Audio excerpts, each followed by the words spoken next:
Oda has foreshadowed this big plot point that won't even be revealed in the main story. But to tell you what it is, I have to warn you, there will be manga spoilers for the latest chapter of the One Piece manga. As we already know, the Blackbeard Pirates have been pretty active ever since the time skip, but with recent events, they may shift their focus somewhere else. With one of Blackbeard's goals already being revealed to us, and that's him trying to turn Hachinoso, the pirate island, into its own kingdom, the Blackbeard Kingdom, he's gone to a lot of lengths in order to make that happen. I mean, capturing Kobe, now capturing Garp, and now even going after a Gorosei member. But it was that key event, them going after a Gorosei member, that changed everything.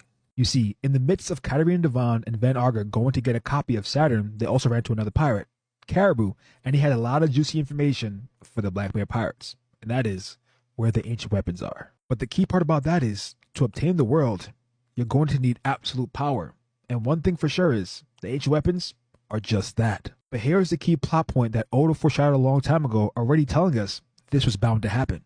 And that was Katarina Devon. Not only does Katarina Devon have the mythical zone devil fruit, the nine-tailed fox, giving her the ability to turn into almost anyone, her epithet is called the Crescent Moon Hunter. I know we're far removed from the Wano arc, but let me remind you how important the crescent moon symbol was. Toki, with her first introduction, was adorned with a crescent moon. Odin himself is adorned with a crescent moon. The Kozuki symbol has a crescent moon in it. The samurai who were part of the alliance for the raid also were adorned with a crescent moon tattoo.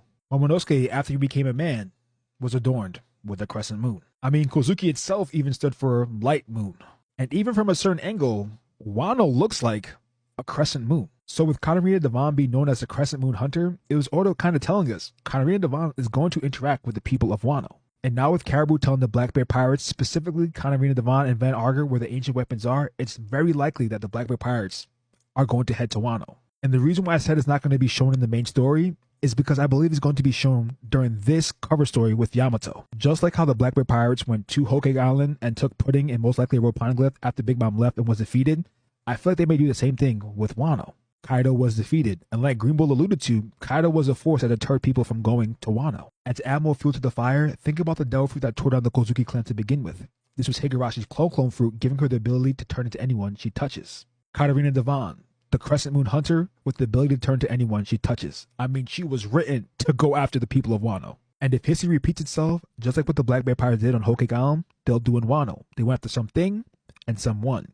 The thing, Pluton, and someone, Sukiyaki. And the reason being is because he can read the poneglyphs. The Blackbeard Pirates right now have 3 road poneglyphs, and it's most likely that they took Pudding from Hokage Island because she has the potential to read them. But if she can't, Sukiyaki is the best next option. But there's one interesting outcome to think about with them going after Pluton. Pluton also means when a large body of rock is formed because magma cools and solidifies underground. And we know underneath Wano, there's magma. But there's also 2 other things, and that's Big Mom and Kaido. So the retrieval of Pluton may cause a couple of things and will cause a couple of things. 1, the opening of Wano's borders. 2, Blackbeard getting an ancient weapon. And 3, the possible return of 2 previous Yonkos.